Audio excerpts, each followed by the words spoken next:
যে আজকে যে কর্মসূচি গ্রহণের জন্য আমরা এখানে উপস্থিত হয়েছি সেই মহান যুগস্রষ্টা এবং আমাদের মুক্তিযুদ্ধের এক বীর সেনানী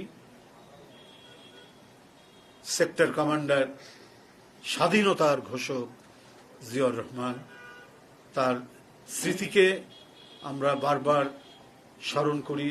তার স্মৃতি আমাদের সব সময়ের জন্যই জাগরুক, দেশের মানুষের জন্য জাগরুক। তার শাহাদাত বার্ষিকী উপলক্ষে আমরা তাই কর্মসূচি গ্রহণ করেছি। সেই কর্মসূচি এখন আমি আপনাদের সামনে জানিয়ে দিচ্ছি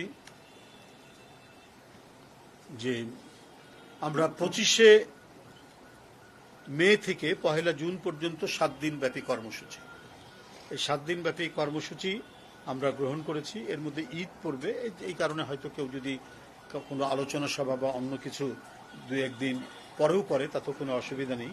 তবে আমাদের কর্মসূচি 25 তারিখ থেকে 1 জুন পর্যন্ত এটি চলবে। শাহাদাত বার্ষিকী উপলক্ষে পোস্টার প্রকাশ করা হবে। শাহাদাত বার্ষিকী উপলক্ষে বিভিন্ন অঙ্গ সংগঠন তারা আলোচনা সভা পোস্টার প্রকাশ করবে এবং 31শে মে রবিবার বেলা 2টায় বিএনপির উদ্যোগে রাজধানীর রমনাস্থ ইনস্টিটিউশনে যে দলের পক্ষ থেকে যে আলোচনা সভাটা হয় সেই আলোচনা সভাটি অনুষ্ঠিত হবে। এটি 31 তারিখে বেলা 2টার সময়। আমরা একদিন পরে এটা রেখেছি, কারণ 30 তারিখের আগের দিন হচ্ছে ঈদের পরের দিন, তো সেই কারণে আমরা এটা রাখিনি। কারণ ঢাকা থেকে অনেকেই ঢাকার বাইরে চলে যাবেন, গ্রামের বাড়িতে যাবেন, এই কারণে আমরা 31 তারিখে এটা রেখেছি। এছাড়াও আপনারা জানেন যে দিবসটি উপলক্ষে বরাবরের মতোই ভোর 6টায় দলের নয়াপল্টনস্থ কেন্দ্রীয় কার্যালয় সহ সারা দেশে দলীয় পতাকা অর্ধনমিতকরণ করা হবে, হাফমাস্ট এবং কালো পতাকা উত্তোলন করা হবে। ওই দিন অর্থাৎ 30শে মে ভোর 6টায় নয়াপল্টনস্থ কেন্দ্রীয় কার্যালয়ে দলীয় পতাকা অর্ধনমিতকরণ ও কালো পতাকা উত্তোলন করা হবে। ওই দিন সকাল 11টায় দলের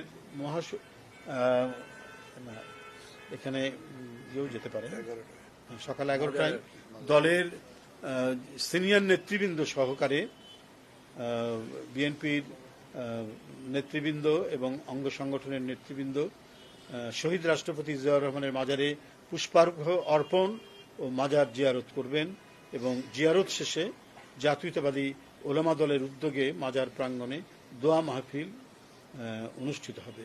আমরা প্রত্যাশা করছি প্রধানমন্ত্রীর নেতৃত্বে, দলের চেয়ারম্যান তার নেতৃত্বেই সকাল 11টায় আমরা মাজারে যাব। আমরা তার সাথে আলোচনা করে আমরা জিনিসটা ফিক্স করব যে উনি যাবেন। বরাবরই উনি যান, যেহেতু দেশে ফিরে এসছেন, তার নেতৃত্বেই যাওয়া হবে।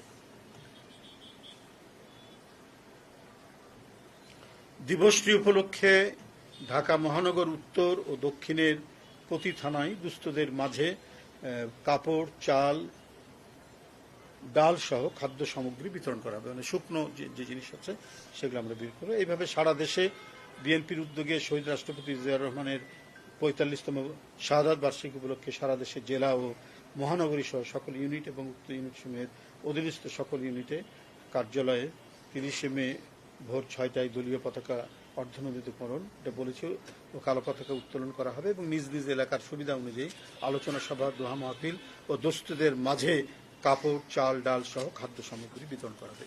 এছাড়াও আজকে যে আলোচনা হয়েছে, আলোচনা সভায় আমাদের বিভিন্ন নেতৃবৃন্দ তারাও কিছু দিয়েছেন, কর্মসূচিগুলো দিয়েছেন। যেটা আমাদের প্রধান কর্মসূচিটা আমাদের বললাম, তারা বলছে এটাও আপনাদের কাছে বলে রাখি, সেটা হলো ওলামা দল তারা একটি আলোচনা সভা করবে, তারপরে জাসাস তারা একটি সেমিনার করবে 31শে মে, তারপরে উলফাত ভাইরা তারাও একটি মুক্তিযুদ্ধ দল তারাও একটি সেমিনার করবে জিয়াউর রহমানের যুদ্ধ কৌশল বা এগুলোর উপর একটা করবেন।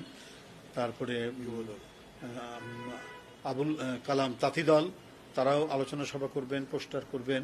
ছাত্রদল নাসির তিনি বলেছেন যে ওই দিন বিভিন্ন কার্যালয়ে, ছাত্রদলের কার্যালয়ে তারা মিলাদ করবেন বিভিন্ন শিক্ষা প্রতিষ্ঠানেই তো হয়, শিক্ষা প্রতিষ্ঠানে মিলাদ করবেন, রচনা প্রতিযোগিতা করবে এবং চিত্রাঙ্কন করবেন।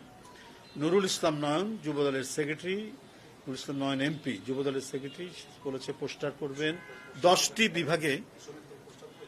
আচ্ছা ঠিক আছে, 10টি বিভাগে 10টি আলোচনা সভা তারা করবেন এবং তার কর্মময় জীবনের উপর বিভিন্ন কন্টেন্ট তারা তৈরি করবেন। জিলানি এমপি যে স্বেচ্ছাসেবক দলের সভাপতি, তিনিও বলেছেন পোস্টার করবেন, আলোচনা সভা করবেন এবং যদি প্রধানমন্ত্রীর কর্মসূচি হয় বিভিন্ন স্পটে তো যেমন যান অ্যাজ বিফোর, তাহলে স্বেচ্ছাসেবক দলেরও যেন একটা রাখা হয়, স্পট রাখা হয়। মিন্টু মহানগর দক্ষিণ সে বলেছে যে তারা পোস্টার করেছে এবং তারা ইতিমধ্যেই বিভিন্ন থানায় বসেছে, এছাড়াও বিবিধ কর্মসূচি। হ্যাঁ ওটা তো বলছি, ধরো আসছি। মুস্তফা জামান এবং জাহাঙ্গীর দুজন নেতা উত্তরের, তারা বলেছে তারা পোস্টার করবে, বিভিন্ন প্রোগ্রামের জন্য তারা ইতিমধ্যে বসেছে এবং বিভিন্ন ইউনিটেও তারা কর্মসূচি করবে এবং দুস্থদের মাঝে তারা নানা ধরনের দ্রব্যাদি বিতরণ করবে। মহিলা দল তারা বিভিন্ন প্রোগ্রাম করবে, তারাও সেখানে কর্মসূচি করবে, আলোচনা সভা করবে। এছাড়াও আচ্ছা ঠিক আছে, তো করেন, কৃষক দল আলোচনা সভা করবে, শ্রমিক দলও আলোচনা সভা করবে। আর হলো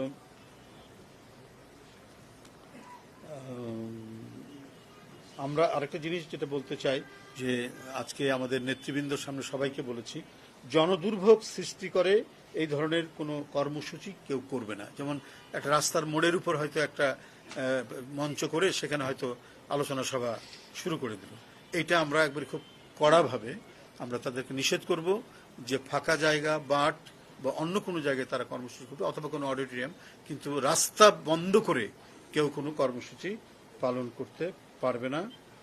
জাসাস আরেকটা বলেছে যদি প্রধানমন্ত্রীর প্রোগ্রাম হয় তাহলে এফডিসির সামনে তারা একটা মানে স্পট তারা করতে চায়। এই হচ্ছে আমাদের মোটামুটি আজকের আলোচনা সভার কর্মসূচি, আমরা রোজ জানালাম। আর আমাদের মূল কর্মসূচিটা আপনাদেরকে জানিয়ে দিয়েছি। আপনারা কষ্ট করে অনেকক্ষণ ধরে আমাদের আজকের যে যৌথ সভার জন্য কভার করার জন্য এখানে উপস্থিত হয়েছেন, অপেক্ষা করেছেন এবং আমাদের বক্তব্য শুনেছেন। তার আগে আমাদের একজন প্রিয় নেতা মরহুম মিজানুর রহমান সিনহার যে জানাজা হয়েছে সেখানেও উপস্থিত ছিলেন। সকাল থেকে আপনাদের এই দায়িত্ব পালনের জন্য আমি কৃতজ্ঞতা প্রকাশ করে আপনাদের আবারও সবাইকে শুভেচ্ছা জানিয়ে আমার বক্তব্য শেষ করছি।